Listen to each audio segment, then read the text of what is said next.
ഇനിയുള്ളത് ചന്തുമേനോൻ. ഓ ചന്തുമേനോൻ മുതൽ S K Pottekkatt വരെയുള്ള ലിറ്റററി ഫിഗേഴ്സ് ആണ് നമ്മൾ ഇന്ന് നോക്കാൻ പോകുന്നത്.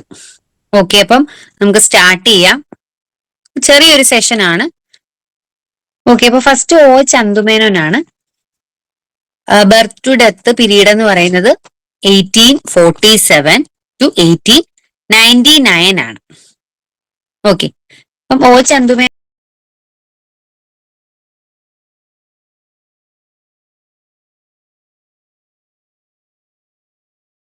നെ പറ്റിയിട്ട് പറയുകയാണെങ്കിൽ അദ്ദേഹം ജനിച്ചത് കേലാളൂർ എന്ന് പറയുന്ന ഒരു സ്ഥലത്താണ്. കണ്ണൂർ ഡിസ്ട്രിക്റ്റിൽ സ്ഥിതി ചെയ്യുന്ന സ്ഥലമാണ് കേലാലൂർ.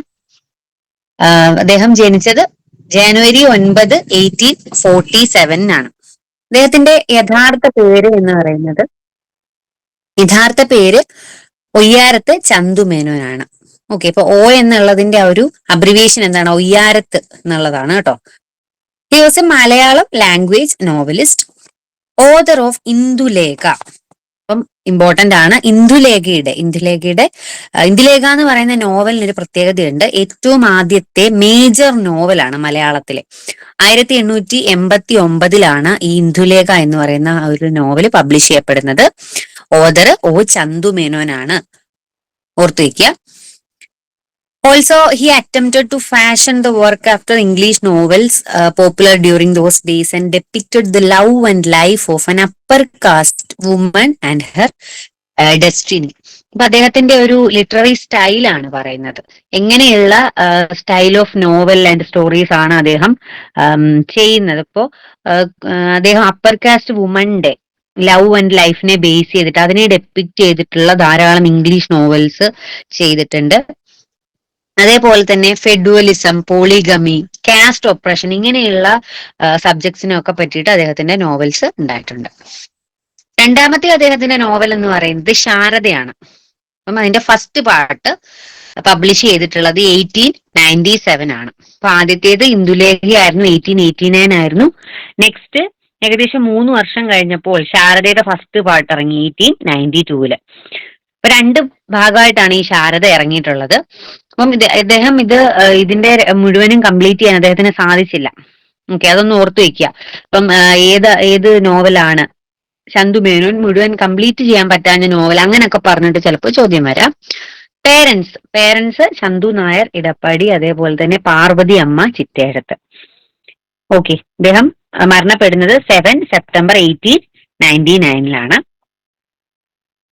അപ്പം 2 ഇംഗ്ലീഷ് സ്പീച്ചസ് അദ്ദേഹത്തിന്റെ ഭാഗത്തും ഉണ്ടായിട്ടുണ്ട്. അപ്പൊ അതിനെ പറ്റിയിട്ട് പറയുകയാണെങ്കിൽ ഫസ്റ്റ് വൺ എന്ന് പറയുന്നത് administration of justice in Asian times എന്ന് പറയുന്ന ഒരു സ്പീച്ചും, അതേപോലെ തന്നെ സർ ടി മുത്തുസ്വാമി അയ്യറിലെ മെമ്മോറിയൽ കമ്മിറ്റിയെ വെച്ചിട്ട് ഒരു റിലേറ്റഡ് ആയിട്ടുള്ള ഒരു സ്പീച്ചും. അപ്പൊ ഇത് രണ്ടും ഒന്ന് ഓർത്തു വയ്ക്കുക. ഫേമസ് ആയിട്ടുള്ള 2 English speeches by O Chandu Menon. Based on administration of justice in Asian times ആണ് ഒന്നാമത്തേത്.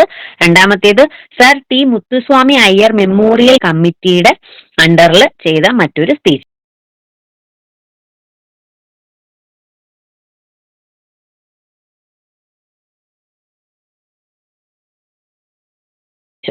ഓക്കെ, പിന്നീട് അദ്ദേഹത്തിനെ പറ്റി പറയുകയാണെങ്കിൽ he reportedly received A letter from the prime minister of the United kingdom W.E. Gladstone passing on Queen Victoria's appreciation of Chandumenon's services to Malayalam literature. അപ്പൊ അദ്ദേഹത്തിന്റെ contributions കാരണം അദ്ദേഹത്തിന് UK അന്നത്തെ കാലത്തെ UK പ്രൈം മിനിസ്റ്റർ ആയിട്ടുള്ള W.E.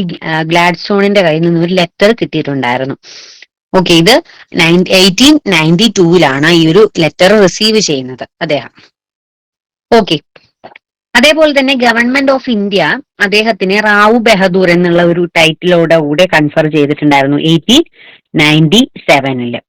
Okay, അപ്പം ഇങ്ങനെയുള്ള പ്രധാനപ്പെട്ട പേരുകൾ ഇങ്ങനെ ഇപ്പൊ പറഞ്ഞില്ലേ, government of India confirmed on him the title, ഇങ്ങനെയുള്ള ടൈറ്റിലുകൾ ഇതൊക്കെ ഇമ്പോർട്ടന്റ് ആയിട്ട് ഓർത്ത് വയ്ക്കുക. നെക്സ്റ്റ് മദ്രാസ് യൂണിവേഴ്സിറ്റി റെക്കഗ്നൈസ് ചെയ്ത കാര്യമാണ് പറയുന്നത്. അദ്ദേഹത്തിന്റെ മെറിറ്റ് റെക്കഗ്നൈസ് ചെയ്തു. അദ്ദേഹത്തിനെ examiner for the law degrees ആയിട്ട് അപ്പോയിന്റ് ചെയ്തു 1898. Okay, He was also honored by Madras University by nominating him as a fellow of the university. അപ്പൊ മദ്രാസ് യൂണിവേഴ്സിറ്റി ഇമ്പോർട്ടന്റ് ആയിട്ട് പറയുന്നത് ഒ ചന്തുമേനോനെ കുറിച്ചിട്ടാണ്. Recipient of prestigious Rao Bahadur award wrote first Malayalam novel with all Lakshanas titled Indulekha. അപ്പൊ ഇത് നമ്മൾ already പറഞ്ഞതാണ്. അപ്പോ Rao Bahadur award recipient ആണ് എന്ന് പറഞ്ഞു. അതേപോലെ തന്നെ ഫസ്റ്റ് നോവൽ, മലയാളം നോവൽ ആയിട്ടുള്ള ഇന്ദുലേഖ. ഓക്കെ, അപ്പൊ നമ്മൾ പറഞ്ഞ കാര്യമാണ്. കുണ്ടലത റിട്ടൺ ബൈ അപ്പു നെടുമ. അത് പക്ഷേ അവര് ബ്രാക്കറ്റിൽ കൊടുക്കാനുള്ളത് ഇന്ദുലേഖ എന്ന് പറയുന്നത് ഇദ്ദേഹത്തിന്റെ ഫസ്റ്റ് മലയാളം നോവലാന്ന് പറഞ്ഞു. ഏറ്റവും ആദ്യത്തെ മലയാളം നോവൽ എന്ന് പറയുന്നത് കുണ്ടലതയാണ്. അതും കൂടെ ഒന്ന് ഓർത്തു വയ്ക്കുക. നെക്സ്റ്റ് വൈക്കം മുഹമ്മദ് ബഷീർ ആണ്. ബർത്ത് ടു ഡെത്ത് പീരീഡ് എന്ന് പറയുന്നത് 1908 to 1994 ആണ്.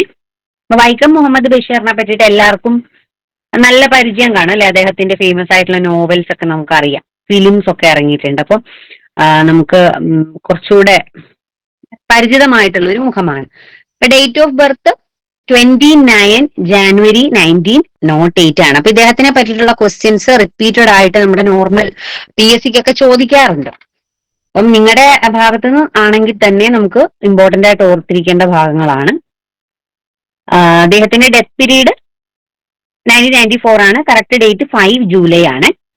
87 വയസ്സിലാണ് അദ്ദേഹം മരണപ്പെടുന്നത്. ഫാദർ നെയിം കൈ അബ്ദുറഹ്മാൻ ആണ്. അദ്ദേഹം ഒരു ടിംബർ മെർച്ചന്റ് ആയിരുന്നു. Mother's name Kunjathumma. ഇദ്ദേഹമാണ് ഏറ്റവും മൂത്ത മകൻ. ഇവരുടെ ഏറ്റവും മൂത്ത മകൻ വൈക്കം മുഹമ്മദ് ബഷീർ ആണ്. ബർത്ത് പ്ലേസ് ഇമ്പോർട്ടന്റ് ആയിട്ട് ഓർത്തു വയ്ക്കുക, തലയോലപ്പറമ്പാണ്. വൈക്കം മുഹമ്മദ് ബഷീറിന്റെ ബർത്ത് പ്ലേസ് തലയോലപ്പറമ്പാണ്. പത്മ അവാർഡ് റെസിപ്പിയന്റ് കൂടിയാണ് നമ്മുടെ വൈക്കം മുഹമ്മദ് ബഷീർ. അതേപോലെ തന്നെ വളരെ ഇമ്പോർട്ടന്റ് ആയിട്ട് ഓർത്തു വയ്ക്കേണ്ട ഒരു കാര്യമാണ് കോഴിക്കോട് സർവകലാശാല, കാലിക്കറ്റ് യൂണിവേഴ്സിറ്റി ഇദ്ദേഹത്തിനെ ഡോക്ടർ ഓഫ് ലെറ്റേഴ്സ് എന്ന് വിളിച്ചു. ഓക്കെ, വൈക്കം മുഹമ്മദ് ബഷീറിനെ ഡോക്ടർ ഓഫ് ലെറ്റേഴ്സ് എന്ന് വിശേഷിപ്പിച്ചത് കാലിക്കറ്റ് യൂണിവേഴ്സിറ്റി ആണ്. അപ്പൊ ഇങ്ങനെയും ചോദ്യം വരാം, Calicut university doctor of letters എന്ന് വിശേഷിപ്പിച്ച ലിറ്റററി ഫിഗർ ആരാണ്? ഓക്കെ, അപ്പം വൈക്കം മുഹമ്മദ് ബഷീർ ആണ് എന്ന് ഓർക്കാം. ഫാദർ നെയിം കായി അബ്ദുൾ റഹ്മാൻ ആണ്, നമ്മൾ പറഞ്ഞതാണ്. Spouse name Fabi Basheer. അപ്പം അദ്ദേഹത്തിന്റെ സിബ്ലിങ്സ്, ഓക്കെ, ചേട്ടനനിയന്മാരുടെ പേരുകൾ കൊടുത്തിട്ടുണ്ട്. അബ്ദുൽ ഖാദർ, പാത്തുമ്മ, ഹനീഫ, ആനുമ്മ, അബൂബക്കർ. ഇത് എൽഡസ്റ്റ് ആൻഡ് യങ്ങസ്റ്റ് ആ ഒരു ഓർഡറിലാണ് പറഞ്ഞിട്ടുള്ളത്. ഇമ്പോർട്ടന്റ് ആയിട്ട് ഒരു ലിറ്റററി ഫിഗർ ആയതുകൊണ്ടാണ് നമ്മൾ ആ ഒരു ഫാമിലിനെ പറ്റിയിട്ടൊക്കെ നോക്കുന്നത്. ഫാത്തിമ ബീവിയാണ് സ്പൗസ് നമ്മൾ പറഞ്ഞല്ലേ. ഫാബി എന്നാണ് അദ്ദേഹത്തിന്റെ സ്പൗസിനെ വിളിച്ചിട്ടുണ്ടായിരുന്നത്. അദ്ദേഹത്തിന്റെ മകളുടെ പേര് അരീക്കാടൻ കോയൻകുട്ടി മാസ്റ്റർ ആൻഡ് ഫാത്തിമ ബീവിയുടെ അച്ഛന്റെ അമ്മയുടെ പേരാണ് പറയുന്നത്, അരീക്കാടൻ കോയൻകുട്ടി മാസ്റ്റർ ആൻഡ് ഖദീജ. അപ്പം ഈ ഫാത്തിമ ബീവി എന്ന് പറയുന്ന ആള് ഒരു സ്കൂൾ ടീച്ചർ ആയിരുന്നു. 20ാമത്തെ വയസ്സിലാണ് ബഷീറുമായിട്ട് വിവാഹം ചെയ്യുന്നത്. ഓക്കെ, അപ്പം വൈക്കം മുഹമ്മദ് ബഷീറിന്റെ ആ ഒരു ഹിസ്റ്ററിനെ പറ്റി നമ്മൾ പറയാണ്. പ്രൈമറി എഡ്യൂക്കേഷൻ കംപ്ലീറ്റ് ചെയ്തു. ഒരു ലോക്കൽ ആയിട്ടുള്ള മലയാളം മീഡിയം സ്കൂളിൽ നിന്ന് തന്നെയാണ് അദ്ദേഹത്തിന്റെ പ്രൈമറി എഡ്യൂക്കേഷൻ കംപ്ലീറ്റ് ചെയ്യുന്നത്. അതിനുശേഷം വൈക്കത്ത് വന്ന് അദ്ദേഹം ഒരു ഇംഗ്ലീഷ് മീഡിയം സ്കൂളിലേക്ക് ചേരുകയായിരുന്നു ഫോർ ദ ഹയർ എഡ്യൂക്കേഷൻ. അപ്പം ഈ ഒരു സമയത്താണ്, വൈക്കത്ത് വെച്ചിട്ടാണ് അദ്ദേഹം മഹാത്മാഗാന്ധിയെ മീറ്റ് ചെയ്യുന്നത്. നമ്മുടെ ആ ഒരു ഇന്ത്യൻ സ്വാതന്ത്ര്യ സമര സമയത്തൊക്കെ ഈ മഹാത്മാഗാന്ധിയെ ഇദ്ദേഹം കണ്ടുമുട്ടി. അങ്ങനെ ഇദ്ദേഹം വൈക്കം സത്യാഗ്രഹ, ആ ഒരു സമയത്തൊക്കെ വൈക്കം സത്യാഗ്രഹയിലൊക്കെ അദ്ദേഹം ഇൻവോൾവ് ആയി. അപ്പം മഹാത്മാഗാന്ധിയുടെ ഒരു ഫോളോവർ ആയി മാറി. അതിനോടനുബന്ധിച്ച് അദ്ദേഹം എന്ത് ചെയ്തു, ഖാദി വെയർ ചെയ്യാൻ തുടങ്ങി. സ്വദേശി ഐഡിയൽസ് ഒക്കെ അദ്ദേഹം ഗാന്ധിജിയെ പോലെ തന്നെ സ്വീകരിക്കാനായിട്ട് തുടങ്ങി. ലേറ്റർ അദ്ദേഹം എന്ത് ചെയ്തു, ഈ അദ്ദേഹത്തിന്റെ എക്സ്പീരിയൻസ്, ഗാന്ധിയെ മെറ്റ് ചെയ്തപ്പോഴുള്ള എക്സ്പീരിയൻസ് അതൊക്കെ അദ്ദേഹം ഷെയർ ചെയ്യാനായിട്ട് തുടങ്ങി. നെക്സ്റ്റ് ഇമ്പോർട്ടന്റ് പോയിന്റ് ആണ് ബേപ്പൂർ സുൽത്താൻ എന്നറിയപ്പെടുന്ന ലിറ്റററി ഫിഗർ കൂടിയാണ് നമ്മുടെ വൈക്കം മുഹമ്മദ് ബഷീർ. അപ്പം ബേപ്പൂർ സുൽത്താൻ. അപ്പൊ ഇങ്ങനെ ഈ ഒരു പാർട്ടിൽ പഠിക്കുമ്പോൾ നിങ്ങൾക്ക് കൺഫ്യൂഷൻ കാണത്തില്ല. പക്ഷെ ഓവറോൾ ഈ ലീഡർ, റിനൈസൻസ് ലീഡർ, അതേപോലെ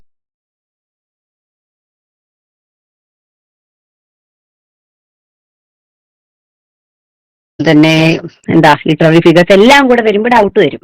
ഓക്കെ, അപ്പൊ ബേപ്പൂർ സുൽത്താൻ വൈക്കം മുഹമ്മദ് ബഷീർ ആണ്. അപ്പൊ ബഷീർ ബേപ്പൂർ അങ്ങനെ എന്തെങ്കിലും ഓർത്തു വയ്ക്കാം.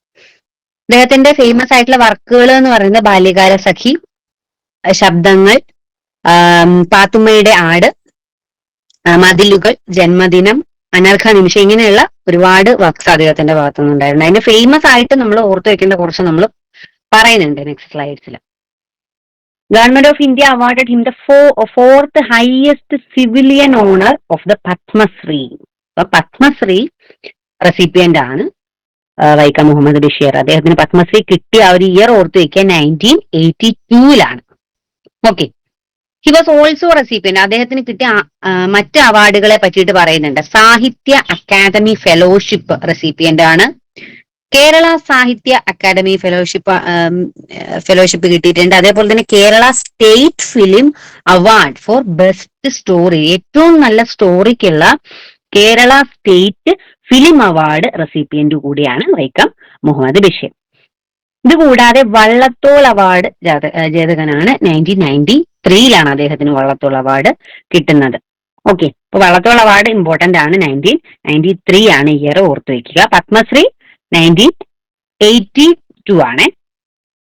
ഓക്കെ, അപ്പം അദ്ദേഹത്തിന്റെ ഫേമസ് ആയിട്ടുള്ള നോവൽ നമുക്ക് നോക്കാം. ഫസ്റ്റ് പ്രേമലേഖനമാണ്.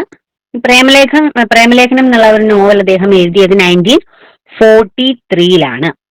അദ്ദേഹം ട്രിവാൻഡ്രം ജയിലിൽ വെച്ചിട്ടാണ് ഈ ഒരു പ്രേമലേഖനം എന്നുള്ള നോവൽ എഴുതുന്നത്. അദ്ദേഹം ഒരു പൊളിറ്റിക്കൽ പ്രിസണർ ആയിരുന്നല്ലോ. അപ്പം അദ്ദേഹത്തിന് രാജ്യദ്രോഹ കുറ്റത്തിന് ജയിലിൽ അടച്ചിട്ടുണ്ടായിരുന്നു. അപ്പൊ ആ സമയത്താണ് ഇത് ചെയ്തത്. എന്തിനാന്ന് വെച്ച് കഴിഞ്ഞാൽ CP രാമസ്വാമി അയ്യർക്കെതിരെ അദ്ദേഹം കുറച്ച് ആർട്ടിക്കിൾസ് ഒക്കെ എഴുതിയിട്ടുണ്ടായിരുന്നു. അതിനെ തുടർന്നിട്ട് അദ്ദേഹത്തിന് എന്ത് ചെയ്തു, ജയിലിലടക്കുകയുണ്ടായി. ആ ടൈമിലാണ് ഈ പ്രേമലേഖനം എന്ന നോവല് വൈക്കം മുഹമ്മദ് ബഷീർ എഴുതുന്നത്. 1943 ആണ് ഇയർ. അപ്പൊ ഇങ്ങനെ ഒരു ഇമ്പോർട്ടൻസ് ഉള്ളത് കാരണം ഈ ഒരു നോവലും ഇമ്പോർട്ടന്റ് ആണ്. ഫസ്റ്റ് മലയാളം നോവൽ എന്ന് നമ്മൾ പറഞ്ഞു. ഫസ്റ്റ് മലയാളം നോവൽ ഇന്ദുലേഖ അവിടെ പറഞ്ഞതാണ്. അല്ല, വൈക്കം മുഹമ്മദ് ബഷീറിന്റെ ഇമ്പോർട്ടന്റ് ആയിട്ടൊരു നോവല് പ്രേമലേഖനമാണ്. 1943-ലാണ് അത് എഴുതിയിരിക്കുന്നത്. ഇതൊരു ലവ് സ്റ്റോറിയാണ്. ലവ് സ്റ്റോറി ആണ്. അതേപോലെ തന്നെ മതിലുകൾ നിങ്ങൾക്ക് അറിയാലോ, ഫിലിം ആയിട്ടുള്ളതാണ്. അപ്പം അതും വൈക്കം മുഹമ്മദ് ബഷീറിന്റെ ആണ്. അപ്പം ജയിലിൽ വെച്ച് അദ്ദേഹം ധാരാളം സ്റ്റോറീസ് എഴുതിയിട്ടുണ്ടായിരുന്നു. ഇപ്പൊ പ്രേമലേഖനം ഒന്ന്, അതേപോലെ തന്നെ ബാല്യകാല സഖി ഒരു ചൈൽഡ്ഹുഡ് കമ്പാനിയൻ എന്നുള്ള മീനിങ് ആണ് ഒരു വേർഡിന്. ഒരു മലയാളം റൊമാൻറ്റിക് ആയിട്ടുള്ള ട്രാജഡി ആയിട്ടുള്ള നോവലാണ്. 1944-ലാണ് ഇത് പബ്ലിഷ് ചെയ്യപ്പെടുന്നത്. അപ്പം വൈക്കം മുഹമ്മദ് ബഷീറിന്റെ ഏറ്റവും നല്ല ഒരു വർക്കായിട്ട് കണക്കാക്കപ്പെടുന്ന ഒരു നോവലാണ് നമ്മുടെ ബാല്യകാല സഖി. അപ്പൊ ഇതില് മജീദ്, സുഹ്റ എന്ന് പറഞ്ഞിട്ടുള്ള 2 ക്യാരക്ടേഴ്സിനെ ബേസ് ചെയ്തിട്ടാണ് ആ ഒരു സ്റ്റോറി പോകുന്നത്. അവരുടെ കുട്ടിക്കാലം ഉണ്ടാകുന്ന ഒരു പ്രണയത്തെ പറ്റിയിട്ടുള്ള ഒരു റൊമാൻറ്റിക് ആയിട്ടുള്ള സ്റ്റോറിയാണ്. നെക്സ്റ്റ് പാത്തുമ്മാസ് ഗോട്ട് 1959-ലാണ് കേട്ടോ ആ ഒരു നോവൽ വരുന്നത്. അപ്പം അദ്ദേഹത്തിന്റെ ഫാമിലിനെ ബേസ് ചെയ്തിട്ടുള്ള ഒരു നോവലായിരുന്നു. ഓക്കെ, അദ്ദേഹം തലയോലപ്പറമ്പാണ് ബർത്ത് പ്ലേസ് നമ്മൾ പറഞ്ഞിരുന്നു. അപ്പം അവിടുത്തെ ഫാമിലി മെമ്പേഴ്സ് ഒക്കെ ഈ ഒരു നോവലിലെ കഥാപാത്രങ്ങളാണ്. അപ്പം അവരുടെ സിസ്റ്റർ ആയിട്ടുള്ള പാത്തുമ്മ, ആ പാത്തുമ്മയുടെ പേരിൽ തന്നെയാണ് ഈ ഒരു നോവല് വന്നിരിക്കുന്നത്. അപ്പം ഈ നോവലിന് ഒരു ഓൾട്ടർനേറ്റീവ് ടൈറ്റിൽ കൂടിയുണ്ട്. പെണ്ണുങ്ങളുടെ ബുദ്ധി, വിസ്ഡം ഓഫ് ദ വുമൺ എന്നുള്ള ഒരു ഓൾട്ടർനേറ്റീവ് ടൈറ്റിൽ കൂടെയുണ്ട്. നെക്സ്റ്റ് നോവല് മതിലുകളാണ്. അപ്പം എല്ലാവർക്കും അറിയാവുന്ന കാര്യമാണ് അല്ലെ, ഒരു ഫിലിം ആയിട്ട് വന്നിട്ടുള്ളത്. 1965-ലാണ് ഈ മതിലുകൾ എന്നുള്ള ഒരു നോവല് വരുന്നത്. അപ്പം വളരെ ഇൻട്രസ്റ്റിംഗ് ആയിട്ടുള്ള 2 ക്യാരക്ടേഴ്സ് ആണ്. ബഷീർ ആണ് അതിലെ ഒരു ക്യാരക്ടർ, നാരായണി. അപ്പൊ പ്രിസണിൽ വെച്ച് ഇതുവരെയും കാണാത്ത 2 പേരാണ് ബഷീർ ആൻഡ് നാരായണി. അപ്പം അതും ഒരു ഇൻട്രസ്റ്റിംഗ് ആയിട്ടുള്ള സ്റ്റോറിയാണ്.